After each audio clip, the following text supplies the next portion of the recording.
The reason there's a question mark that George noticed is not because I'm a fan of ending every sentence with a question, but because I'm going to make a proposal that I'm uncertain about.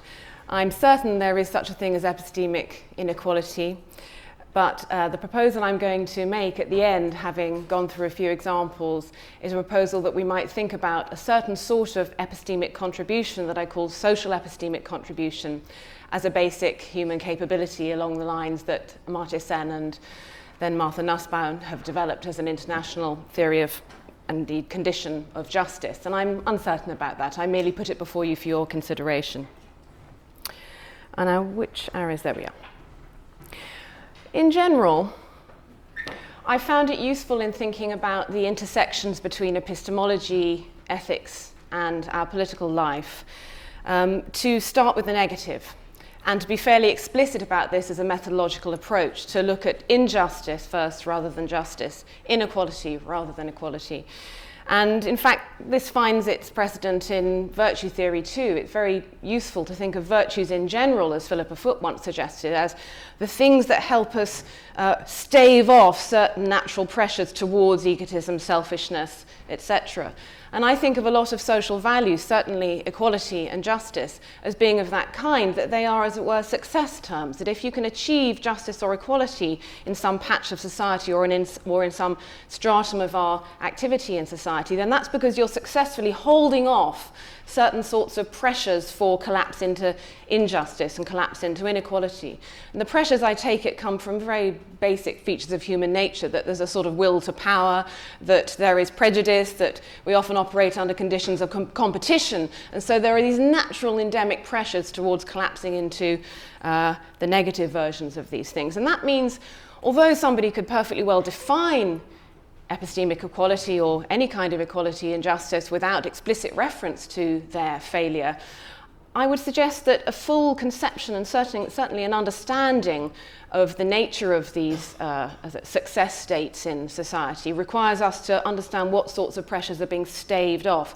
And in fact, I've argued elsewhere that some kinds of justice, in particular epistemic justice, just doesn't come to light as existing at all until you look first at how it fails, until you look at examples of epistemic injustice. It might not occur to anyone to think that there's such a thing as epistemic justice. So that's the sort of general pattern of the methodology, and I'll be looking at forms of epistemic inequality today in connection with ideas I put forward in relation to as forms of epistemic injustice elsewhere. So I think that we could think that there's very broadly at least two kinds of unfair epistemic inequality, and I've talked about them elsewhere as forms of epistemic injustice. But what I haven't done elsewhere is emphasize the importance of the distributive paradigm or the distributive notions of epistemic inequality. I only didn't emphasize them because I thought of them as well understood already, which I think they are, but they're nonetheless important for all that and therefore worth emphasizing. An incredibly important area of epistemic inequality is the question of whether people have fair access to epistemic goods such as education, information, good advice, technical legal advice, and resources for inquiry of various kinds. That's something which, as I say, I think is an entrenched feature of ordinary social theory and understanding about how injustice and inequality works, but it's worth emphasizing the epistemic aspect of it. Now, to circle off discriminatory forms of epistemic injustice as a kind of epistemic inequality isn't to say that there's a clear line of difference between distributive issues and discriminatory issues. Very often you can re-express the same phenomenon in distributive terms as you can in discriminatory terms. But part of the purpose of looking at specific forms of discrimination in how we operate as knowers and inquirers, tellers and hearers, is to try and look deeper into the source of the inequality that's at work. It's one thing to know that this group isn't getting their fair share of information or of education, but that's a fairly superficial reading of a phenomenon if discrimination is the source of the problem. And so while I don't pretend these are completely different categories, they are different headings under which very often similar phenomena can be brought and which bring out different aspects of those phenomena. So elsewhere I've argued that there's two kinds of discriminatory epistemic injustice, and we can distinguish testimonial injustice from the hermeneutical. Now, no wish to repeat myself too much, but I don't want to assume anyone knows these things, so let me just give brief definitions to get the categories on the table, and then I want to go and discuss a particular case to lead me on to the question about capabilities. So a brief definition of testimonial injustice. Testimonial injustice happens when, supposing I'm the hearer and there's a speaker, she tells something, perhaps we might imagine it's a female politician. Maybe I'm viewing politicians' views on this, that, and the other, and evaluating their authority with respect to what they're talking about. If, perhaps entirely unbeknownst to me, maybe I'm a signed-up feminist with not a sexist belief, but somehow, unbeknownst to me, prejudicial stereotypes of male political gravitas, male political authority are working on my social imagination in a way that leads me, without realizing it, to perceive her as somehow lesser and him as somehow more in their political word. If that happens, and when they offer a view, if you like, tell me something, but it needn't be strictly testimony, if I allow the prejudices at work in my social awareness to depress the level of credibility I give her word, then I do her a testimonial injustice.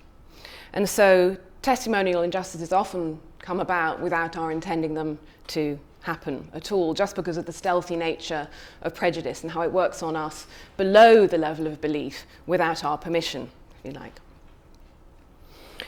It's important for me, and this is something I haven't stressed so much in previous work, but it needn't apply narrowly to cases of testimony or tellings. It might apply to, as Chris Hookway has suggested, the asking of a question in a classroom situation. If in a classroom there's somebody, or the teacher allows him or herself to be subject, again perhaps without their realizing, to prejudices of some kind which lead him to regard this student's question as not so relevant as that student's, then he will do the first student a testimonial injustice too. So I intend that, I had a particular reason in earlier work for calling it testimonial and for grounding it in the business of testimony, but it was always intended to extend to other speech acts, all sort of assertoric speech acts, so that somebody trying out an idea, airing an opinion, suggesting a hypothesis, any sorts of speech act that can be on the receiving end of a prejudicial credibility deficit is going to be the sort of thing that can give rise to a testimonial injustice. Obviously, the deficit of credibility can come in degrees. It might just be very slight, but even on occasion where it's very slight, that might just be enough to shift it below the belief of acceptance. Or it might be very great, and then it's very likely to shift the level of credibility below the level required for accepting what somebody tells you. What about hermeneutical injustice? Well, again, just to get this on the table for us, this is a slightly more complicated thing to explain. It requires us to also have on the table a notion of hermeneutical marginalization. So, roughly speaking, I had this idea that there's often something unjust about a situation where a member of a certain group has a social experience that he or she just isn't in a position either to understand themselves, or if they understand it well, and maybe their social group understands it well, they might yet not be in a position to articulate it properly and communicate it to other powers that be, other social groups, because it's not sufficiently shared, or the concepts required to understand it properly are not sufficiently shared across the social space. Now that can happen through bad luck. It could be that I have an illness which gives me certain sorts of particular social experiences, for instance, as an experience of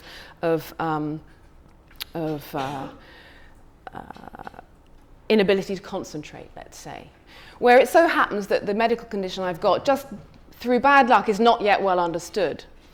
It's not going to be explained by what I call hermeneutical marginalization, because hermeneutical marginalization is a question of whether people like me get to contribute on an equal enough basis to the stock of shared meanings, to the pool of concepts and interpretive tropes that are at work at large in society. So in a case where it's just bad luck that my illness isn't so well understood at this point in history, so I've got some experiences which are hard for me to understand or hard for me to articulate to others, that in itself isn't going to be a hermeneutical injustice. It's kind of bad luck. What would make it an injustice is if a significant part of the explanation why these concepts are not sufficiently shared across social space is that people like me don't generally get to contribute to the stock of meanings and concepts that are so shared. And so there has to be this aspect of hermeneutical marginalization in the background for a case of unintelligibility, as it were, to count as hermeneutical injustice. And an example I use again today, because I think it's a very straightforward example, is a case of someone suffering sexual harassment, maybe back in the 50s, say, at a time when that term and that form of understanding was not sufficiently established for them to understand what it was they were experiencing day to day in the workplace, why they were feeling so upset about it. And or if by now maybe it's the late 60s and that concept has just sort of started to grow in localized feminist groups and so on, but it's not yet sufficiently shared, then still such a person is suffering a hermeneutical injustice because, again, it's no accident. It's because of her hermeneutical marginalization that though she understands it and her colleagues, her friends, as it were, her feminist group understands it, she can't use it in a speech act to the powers that be to make a complaint about it. So it's not sufficiently shared across social space. That too is a case of hermeneutical injustice. And so you see how hermeneutical marginalization can be highly localized to a particular patch of experience or can be entirely global in one's experience, worst case scenario, if you don't really get to contribute to the stock of meanings on anything much. And furthermore, hermeneutical injustice can be extreme if it's so much that even I don't understand the experience that I'm having, as in the case of sexual harassment in the late 50s. Or it can be much more that me and all my community understands damn fine what this thing is that we're experiencing, but we haven't got sufficiently shared concepts with the other lot to convey our experiences and perhaps protest them. So it's a very internally diverse category.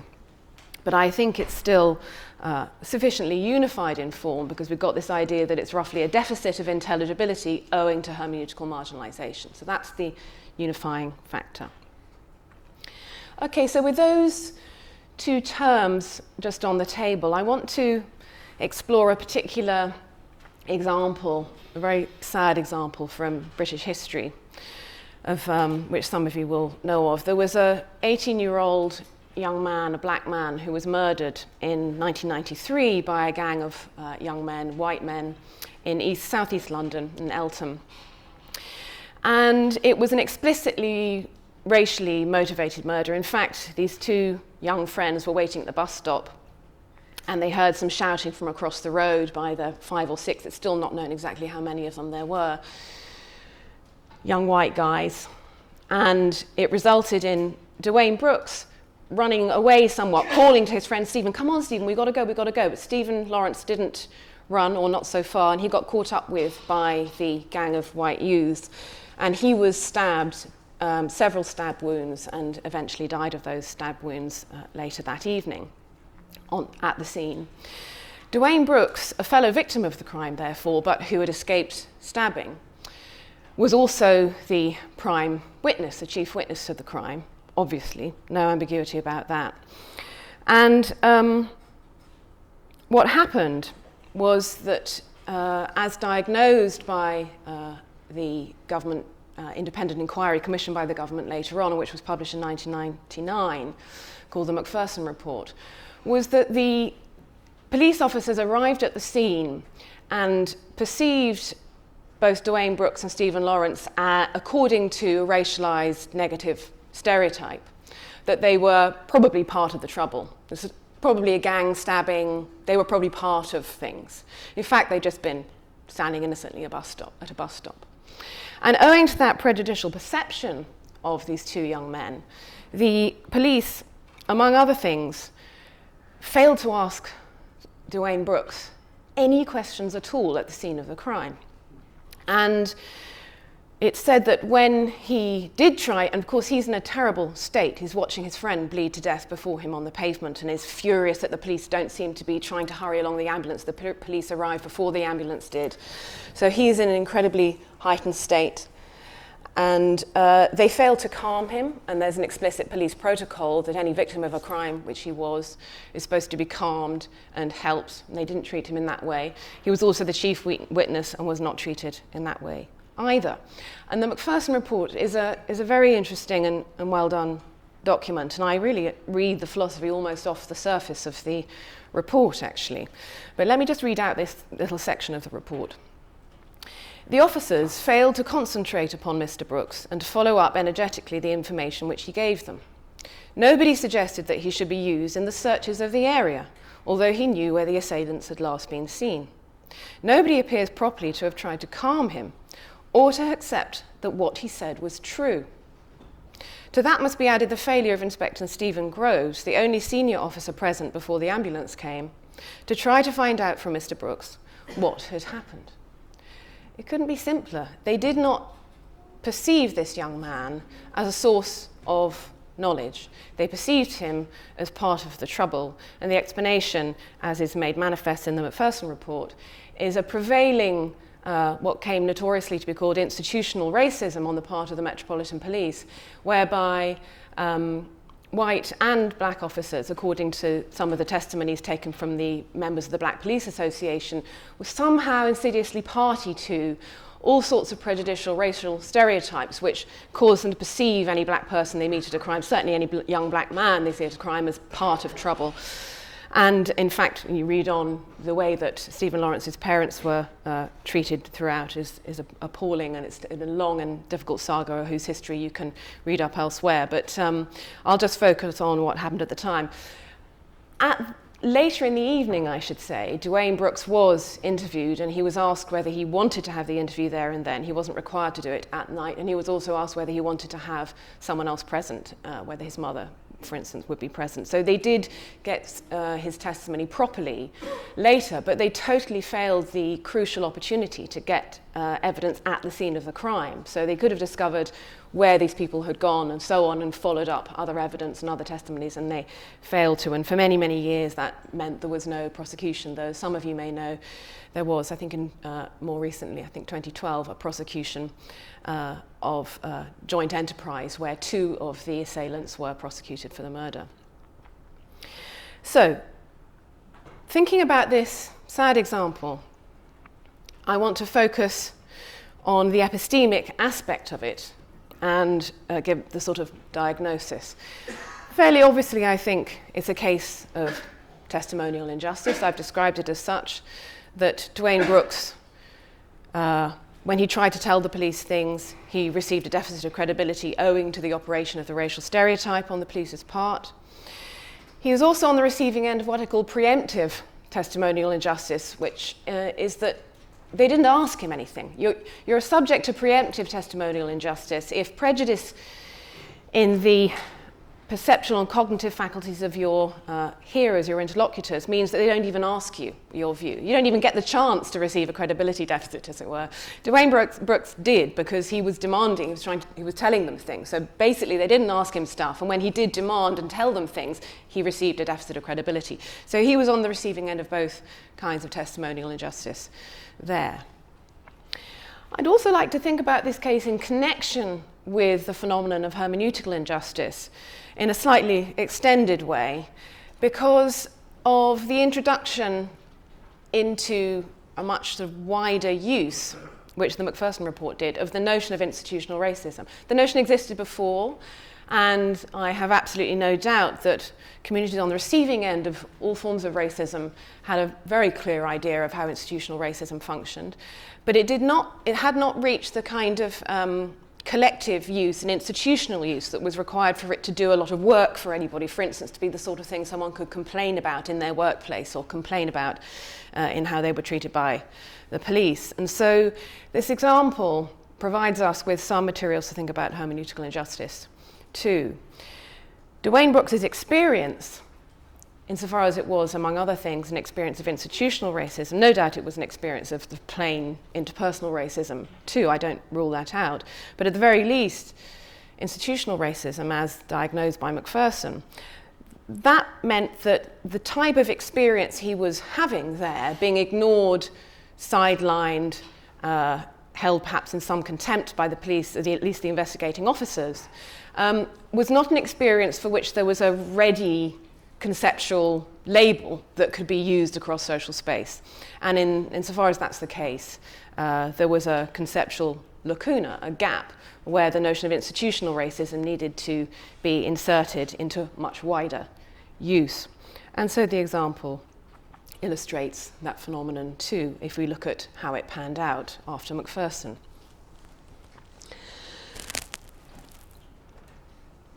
So if we think about these kinds of epistemic injustice that I've been characterizing, what I wonder is whether we can actually sort of abstract to a conception of them both as involving something very basic, a basic inhibition on how the person who's subject to them is able to function as a knower, inquirer, as an epistemic subject. And I think there is, whereas at previous work I've always sort of kept them very separate, it does seem to me that being prevented from making your contribution to the pool of resources for which we use to create knowledge and shared understanding is the crucial common factor between both kinds of testimonial injustice and hermeneutical injustice. In the testimonial case, it's more at the level of beliefs, knowledge, sort of whole things, one might say, of assertions. But in the hermeneutical case, it's at the level of concepts and interpretive tropes. But in both cases, for unfair reasons, whether it's explicit prejudice or whether it's this hermeneutical marginalization, which is a subtler, more structural form, people subject to these injustices can't contribute to a pool of epistemic resources.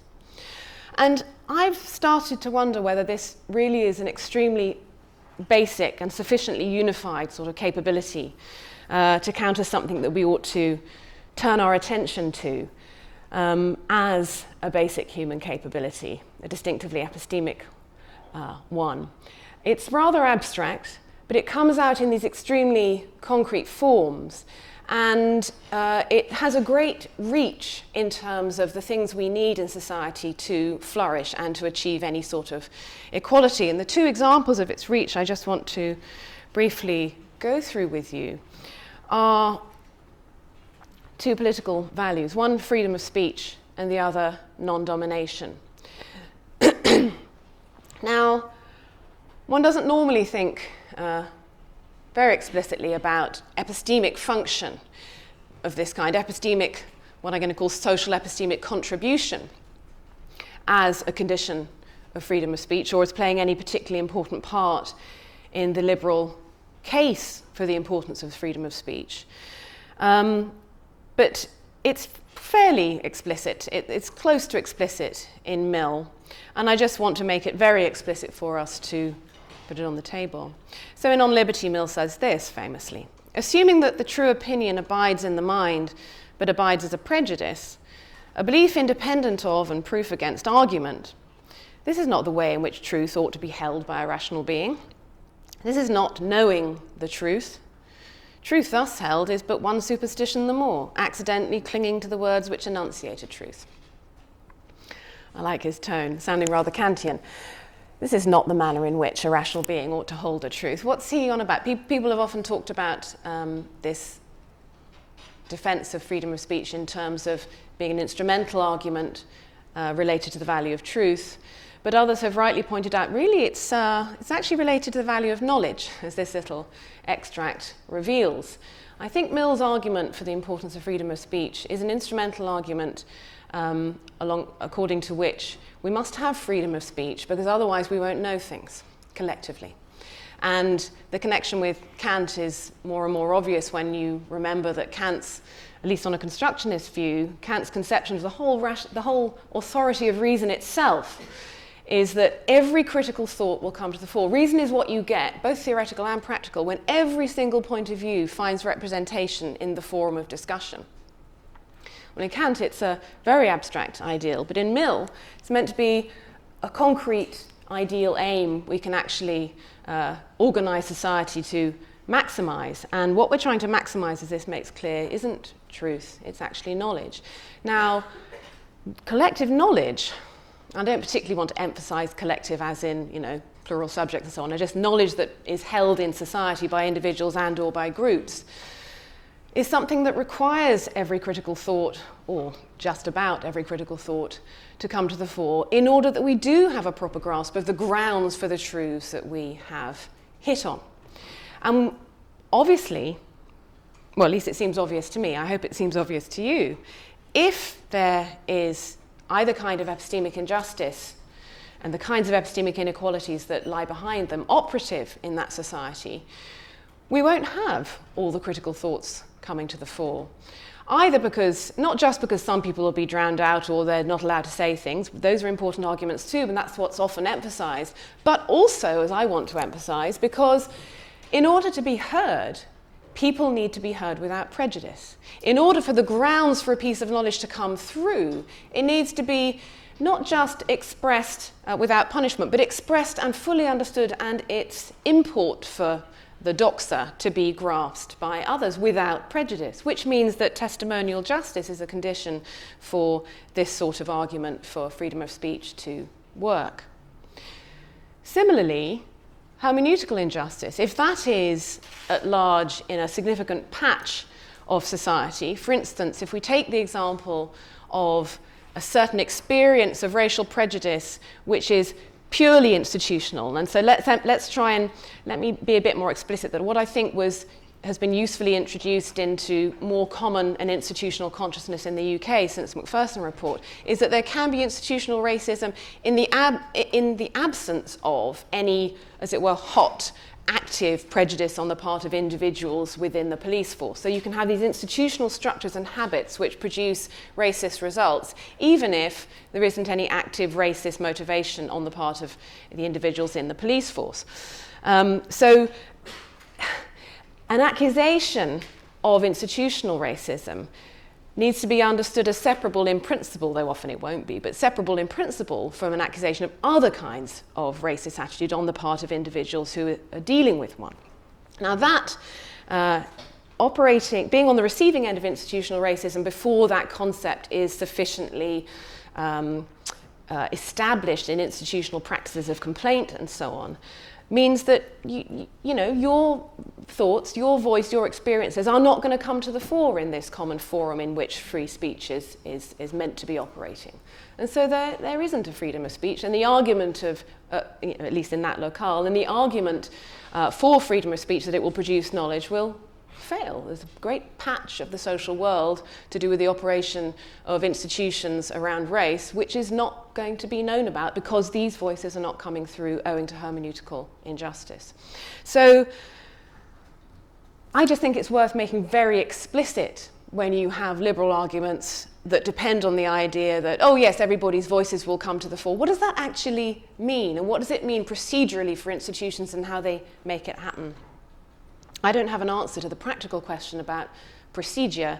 I can merely emphasize that, in effect, institutional virtues of epistemic justice need to be in place for the point of free speech, according to Mill, to be achieved.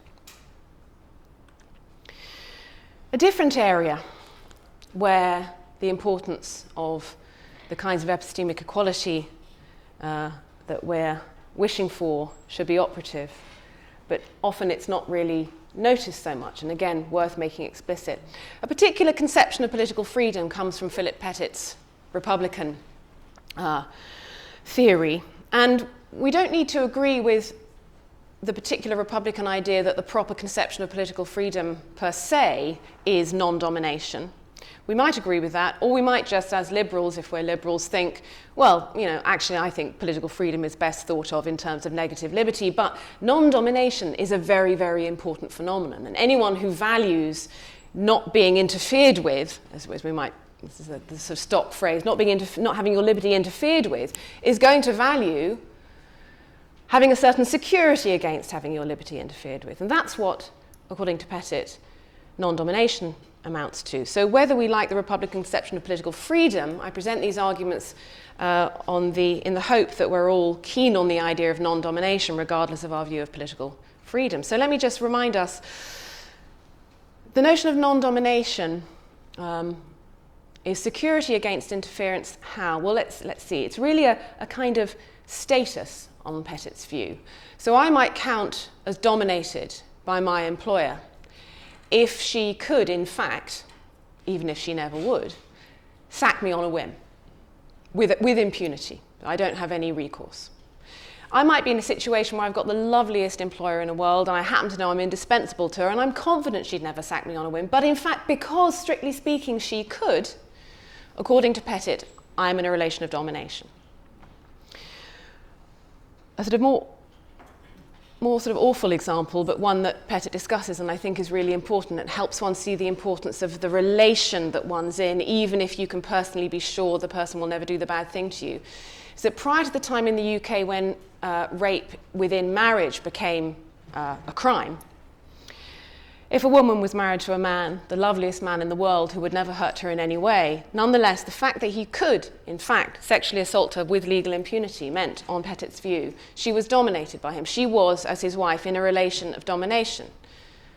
I think that's really true, in the sense that Pettit elaborates very carefully, I think, that the relationships we're in with others, whether they're institutions or institutional officers like one's boss, or whether it's personal relationships within a certain institutional setting like marriage, the relation you're in, if this person could, were he very different, do this bad thing to you, it changes, it shifts your sense of how you relate to each other, or at least you're at great risk of it shifting your sense of how you could relate to each other.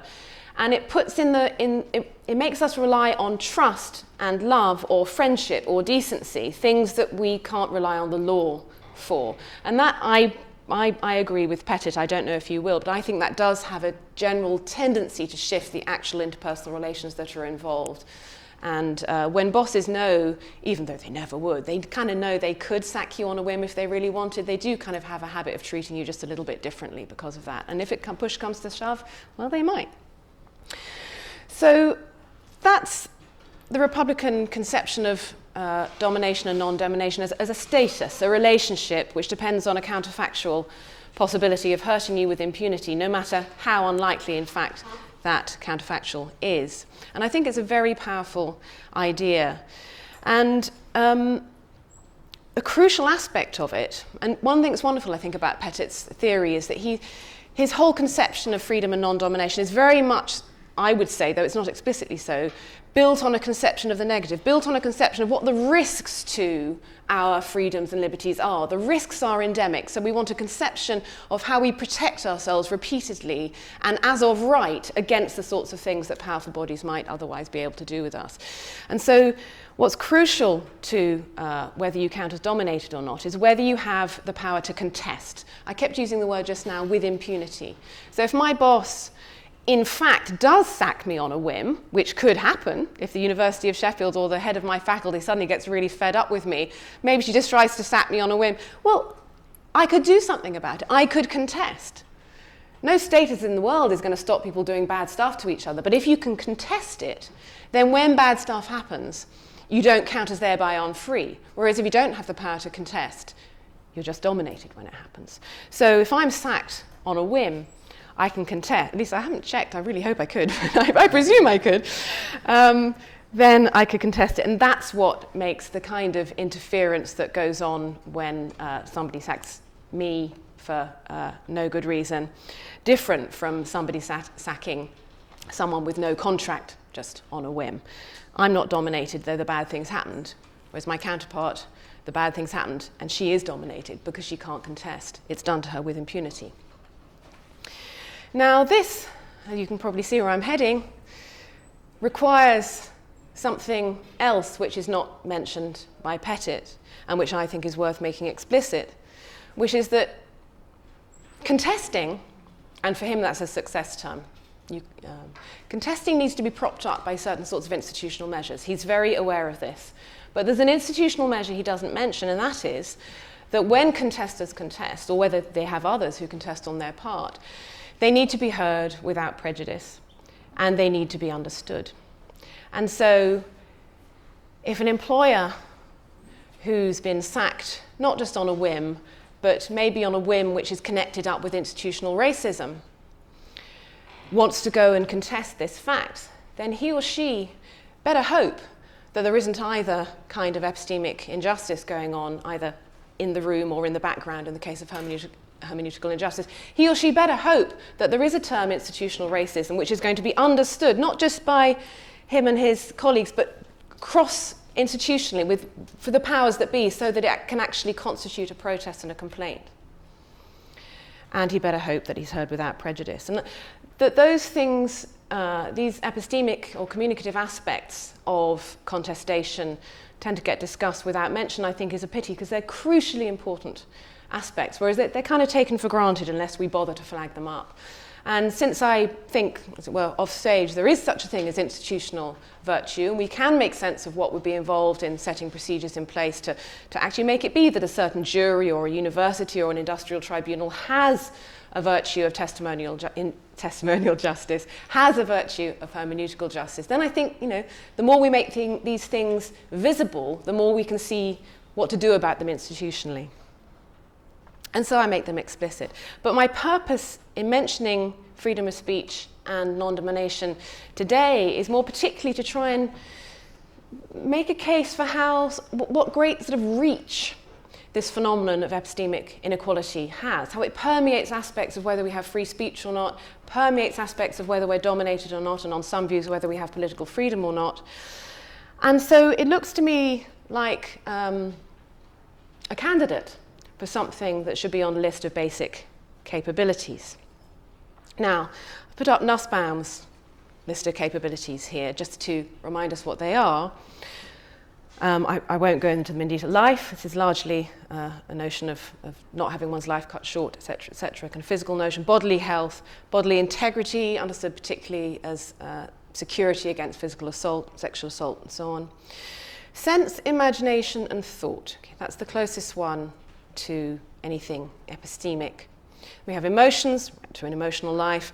Practical reason, that's interesting that practical reasoning gets its own special mention, but as it were, theoretical reason, or what I'm going to call social epistemic contribution, isn't singled out. I'm in effect going to suggest that, hey, if practical reason gets its own place in this, I reckon social epistemic contribution, i.e. theoretical reason, should have its own place too. Affiliation, which covers being a member of group, having friendships and relationships and so on. Relationships with other species, play, and control over one's environment. So that's the list, just to remind us. But I want to focus on 4. And I read the list and I thought, does it cover it? And I thought, well, no, I really don't think that mentioning thought and imagination is nearly explicit enough to bring out the sorts of, the importance of the kind of epistemic equality that I'm concerned with. So let's just look at it in full.